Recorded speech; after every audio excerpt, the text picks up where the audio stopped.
Greetings all, this is Hairy Nick. I'm joined by Justin. Hello. It's time for some more list reviews. In fact, it's time for a lot more because Wave 13 and 12 came out about a month ago.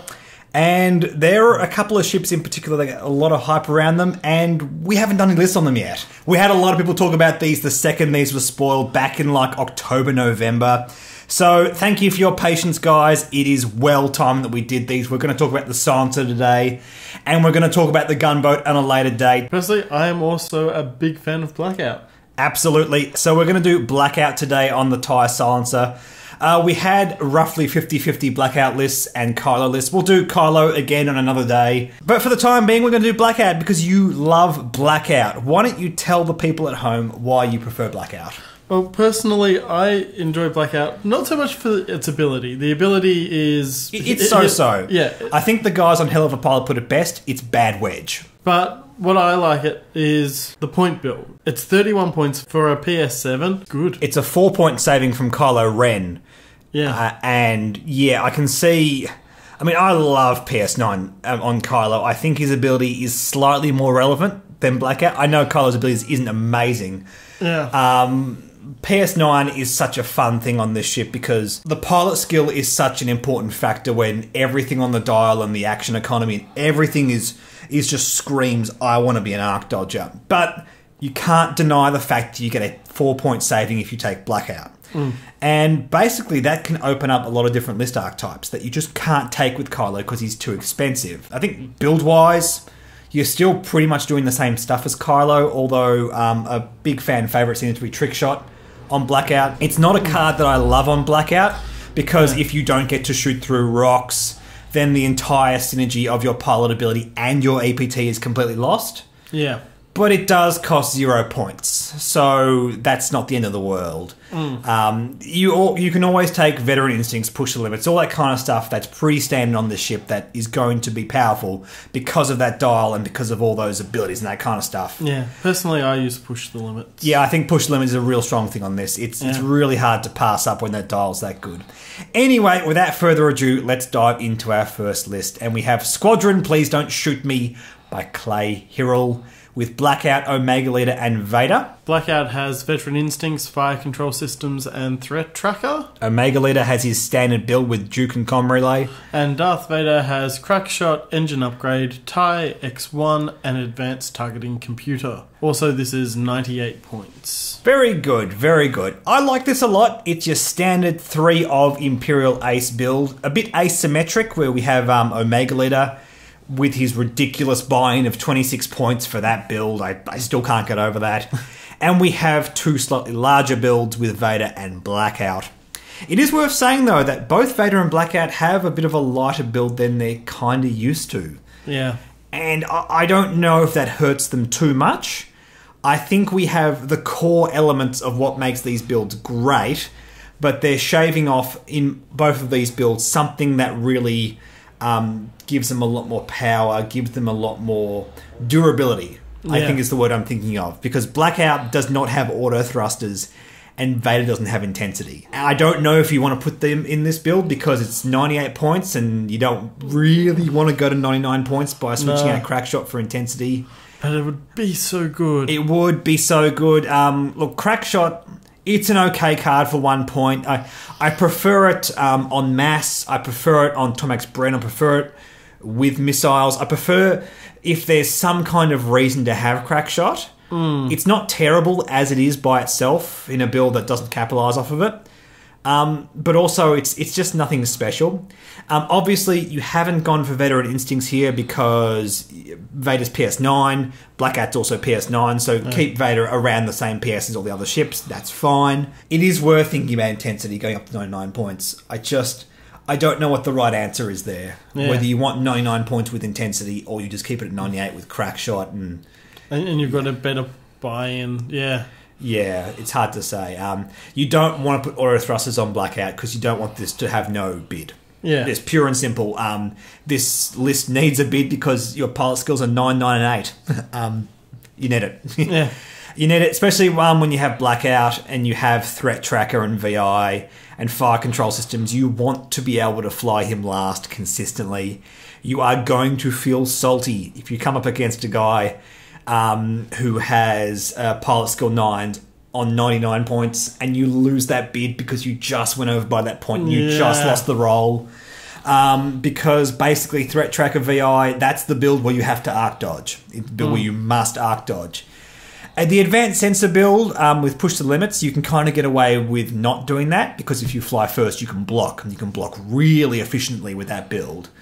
But you can't afford it in this list. It's slightly more expensive. The Push the Limits, Prime Thrusters and Advanced Sensor package, it cost 1 more point than this.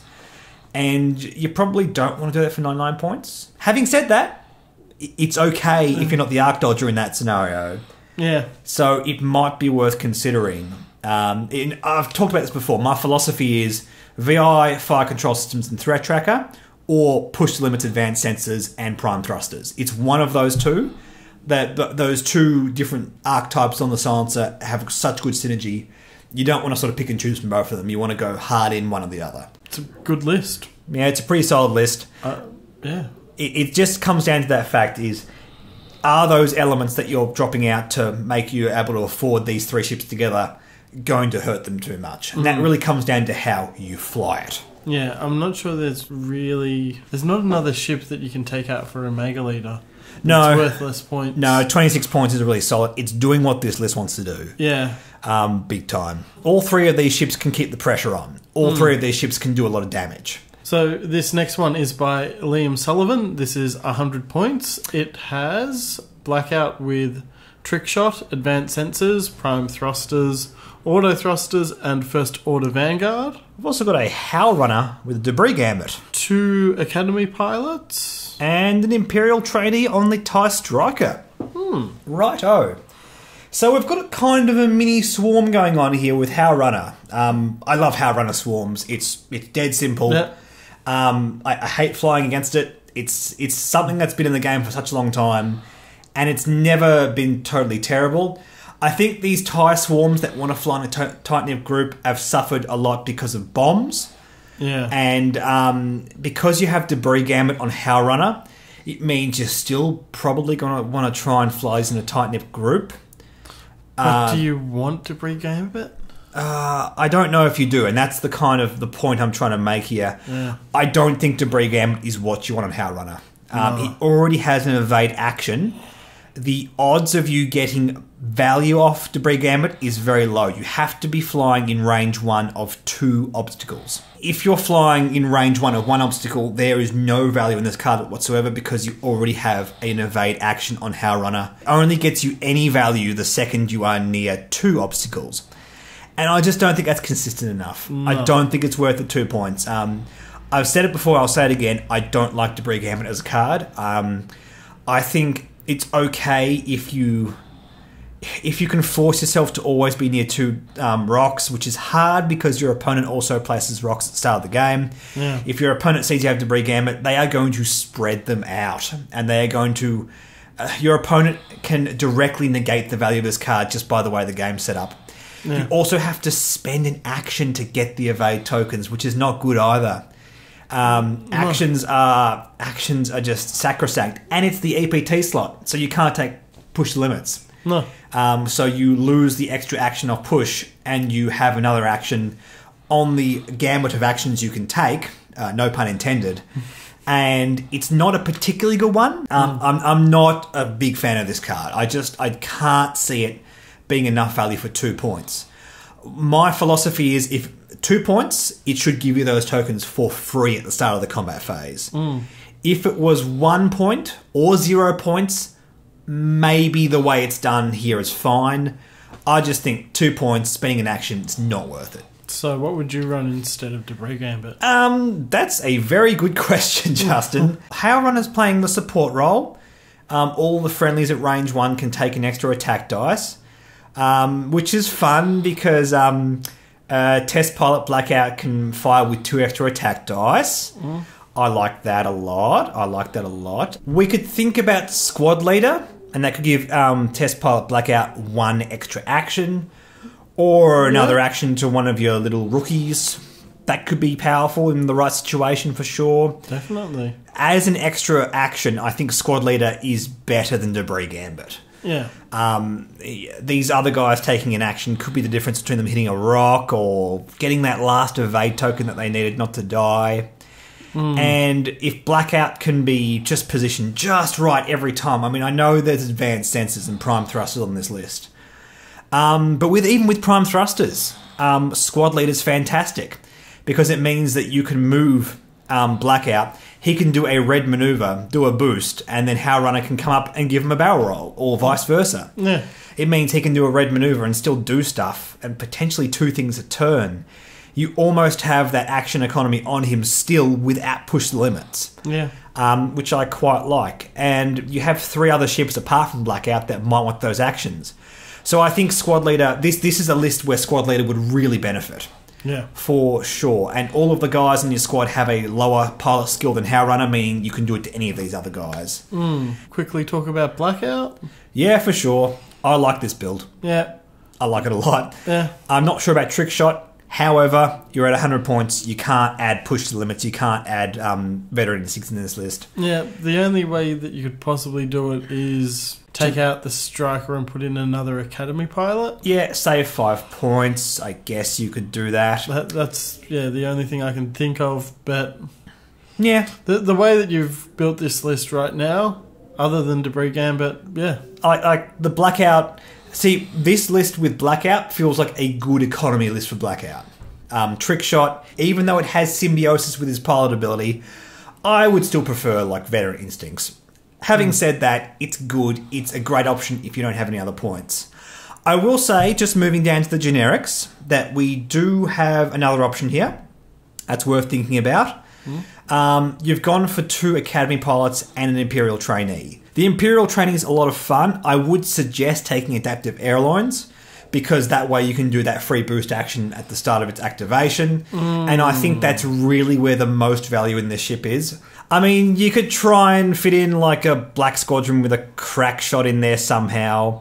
I think it might just be better than the Imperial trainee, maybe switching that out. But at the same time, I like what the PS1s are doing. So it really comes down to how you want to fly. I'd just put in the Adaptive Airlines on the Imperial trainee. And if you really want, think about switching him out for a Black Squadron pilot with crack shot. It depends what role you want that ship to take. The crack shot pilot will be better offensive. The trainee with the airlines will be a better blocker.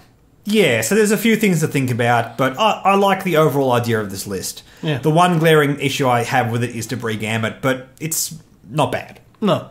Not bad. I think I'd rethink that, but overall, I love what you're doing here. And the last list we have here is by Dante Crater Gaming. With 100 points, we have Tomex Bren, a new Squadron pilot in a Star Wing, and Blackout. Tomex Bren has crack shot, extra munitions, harpoon missiles, and lightweight frame. The new Squadron pilot has harpoon missiles, advanced slam, and OS1 arsenal loadout. And the silencer has trick shot, advanced sensors, prime thrusters, auto thrusters, and first order vanguard. I'm having deja vu. This is exactly the same Blackout we saw in the last list. Indeed. Which is not a bad thing. I think this is very strong. It's basic, straightforward. Yep. The one thing I would say to make this a tad more budget is take out first order vanguard. But in the example of this list, pilot skill 7, 8, and 2, I wouldn't bother with the initiative bid. Just go for it. Yeah. Just bank all your points. Nothing in here is flack. I consider all the upgrades in this list to be perfectly justified and usable. Yeah. Maybe consider take out trick shot for adaptability so that you can pilot match with Tomex. Yeah, I'd consider it. I think as 0 points EPTs go, they're both okay. Yeah. I think trick shot, if you can really fly him in such a way that gets that pilot ability working turn after turn, you'll be happy with trick shot. And we're not using an initiative bid, so maybe pilot skill matching is less important than pilot skill 8. I don't know. I'm pretty happy either way myself. Yeah. This is kind of an archetype that we're seeing quite a lot of. The Kylo with 2 new Squadron pilot list is making a lot of headway in a lot of regionals. And this is kind of a similar thing. Instead of a new Squadron pilot, we've switched out for Tomax Bren, and we've saved points to able to allow that by taking Blackout over Kylo Ren. Yeah. It's kind of what's going on there. Both the other ships have harpoon missiles, and they have a nice efficient build that uses them well. The question here is the advantages you get out of Tomax Bren over another new Squadron pilot better than the advantages you get out of Kylo Ren on the silencer? I think it comes down to how you fly. Yeah. I like really light Alpha Strike builds. And from that point of view, I think I just like the new Squadron pilot here better than Tomax Bren because he's a lot more expensive. The new Squadron pilot works out at 26 points and Tomax Bren works out at 33 points. And, I always want Arsenal loadout with advanced slam and harpoon missile. It's so simple and disgusting. Yeah, no one likes that. Well, the person flying it likes it. People that fly it like it. Yeah, exactly. Your opponent having a bad time. Pretty much. The ability to slam, target lock, and then shoot them, even though you have a weapons disable token, is so potent. There's nothing in that 8 points worth of upgrades I'd take out because is so efficient. This is what Imperials are all about. That raw efficiency. Low number of upgrades, but just utter raw efficiency. No other faction has that kind of efficiency across 3 upgrades. Apart from like Genius and Trajectory Simulator, which let's not go into that. But by design, this is what the Empire is trying to do. Yeah. Tomax Bren, again, it's 4 upgrades. It doesn't have that kind of shenanigan built into it. And for 33 points, you really have to ask yourself, is this categorically better than what the new Squadron pilot's doing? Because it costs 7 more points. I suppose you get to keep reusing Crackshot. That's good. He theoretically might be a bit more durable because the extra green dice, 6 hull versus 4 hull, 3 shields. I think that's pretty much a moot point at that point. You don't have to reload with Tomax Bren. You get 2 shots. That feels pretty safe. You're not going to get more than 2 shots off of most games anyway. Yeah. I think from that point of view, you probably want to try and get Tomax into the fray first. Because you don't want Blackout and the new Squadron pilot being shot first. No. Because the new Squadron pilot can reload and give you value turn after turn after turn if you manage to get potentially more than 2 harpoons off if the game goes long enough. Yeah. Which is actually disgusting if you think about it. Yeah, no. You don't think about it. Don't do it. No one should do it. Don't do it. People are already doing it. That's the point I'm making. Well, they should stop. No. Just roll with it, man. Just roll with it. Hey, you're an Imperial player. You can do this too. I can. Maybe I should. Maybe you should. What I love about this archetype overall, and I'm talking about this and the Kylo and 2 new Squadron pilots as a whole, is it's an arc dodger with 2 alpha strikers. Yeah. 2 archetypes that are doing so well and are answers to Nim Miranda. Alpha striking is a great way to get particularly Captain Nim off the board early. And if you can get Nim off the board early, that's fantastic. It is an answer to something that's going on in the meta if you manage to fly it well and pull it off. And I think that's super important. And it's the reason that, yes, Captain Nim and Miranda is doing super well right now in the meta, but there's a reason that the Star Wing silencer build is also doing well. And that's the whole thing. Maybe not amazing against everything else out there, but the fact that it can take on the thing that when you go to a tournament that one really elite player is always playing is good. Yeah. And I will say, in general, in terms of an answer list, an Arc Dodger and 2 Alpha Strikers is going to be your friend against a lot of things. It's not going to love things with a lot of control. That could be a real issue for this list. Things that have like a Sarge Ventress, like stress mechanics. This might struggle against that kind of stuff. Yeah. But that's not that prevalent in the meta right now. It's a good take on that list that won the Queensland Regionals I talked about a couple of weeks ago. And the question you've got to ask yourself is this Tomax Bren better and more valuable on this list than Kylo Ren? And I think it just comes down to playstyle. Yeah. I don't think there's no wrong answer to that question. No. And let's finish up with the list that you've made. Blackout. Yes. As in Rear Admiral, Shenru, and Blackout. Because this is something that you've been playing around with a lot. Hopefully today's list have given you a bit of inspiration, but for the time being, we have Rear Admiral Shenru with adaptability, Rebel Captive, Kylo Ren, Vader, and engine upgrades. And the TIE Silencer with push the limits, advanced sensors, prime thrusters, and auto thrusters. Cool. I've never done a list review with the person actually sitting here who wrote the list. So, Justin, what's your main thinking with this list? So, basically, as much as I like Kylo Ren on the Silencer, it's cheaper to run Blackout and Kylo Ren on Rear Admiral Shinru, basically. Absolutely. I mean, Kylo Ren in his ship or as a crew both work with rack. Yeah. And you're going for the budget option that allows you to put more points onto rack. I quite like that. Yeah. So that's their adaptability to pilot match. Yep. All go up in case you have a pilot skill 8 in your opponent's squad. Yep. Yep. Rebel Captive is good on the defense. Darth Vader is a damage sink. Engine upgrades, you just need it on a Decimator. Because engine upgrades is fantastic. Yeah. Absolutely. And then, the Blackout is just a basic build with push the limits. Absolutely. And I think it's worth the points if you can afford it. Rebel Captive feels strong here because Blackout's going to be hard to hit. Yeah. So it means that the Decimator, like from my point of view, if I flew against this, I go, Decimator's going first. I just have to fire through that Rebel Captive and deal with it because I've got no other way of dealing with that. Yeah. It's a real pain, but you just got to, oh well, I'm taking stress. That's just how it is. Yeah.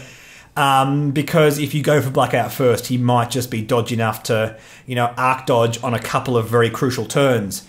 In the meantime, the Rear Admiral has just pummeled you. Yeah. So you want rack off the board first, I think, if I'm flying against this.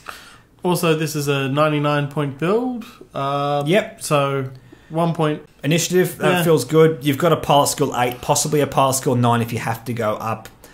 And that's the great thing about adaptability. It gives you a bit of choice. It means that 1 point bid might have value in some games. In fact, in a tournament, I'm willing to bet it would have value here and there. Yeah. Absolutely. I mean, the things you could think about here is taking off push limits in favour of trick shot. Trick shot is a great budget option for Blackout. And that means you could, you were talking before how you were thinking about putting Palp in this list. Yeah. You could do Kylo Palp on the Rear Admiral that way, which would be a lot of fun, I think. Yeah.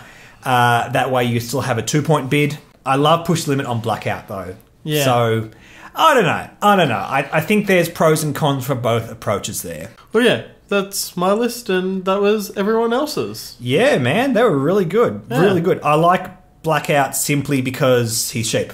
Yeah. Let's not beat around the bush. I don't like that pilot ability. It's just, as I said before, it's bad wedge. Wedge gets rid of one of its opponent's dice every single time he attacks. Yeah. Blackout only does it when they're defending through a rock. Which just doesn't feel strong. But he's interesting because he costs 4 less points than Kylo Ren, and that means that budget option is going to have things flown alongside it that you otherwise wouldn't be able to take. And that's really interesting. And that's pretty much the theme of all of these lists that we've seen here today, including yours. Anyway, guys, thanks for watching. Like and subscribe. Like the Facebook page and the Twitter. And we will see you later. Bye. Bye.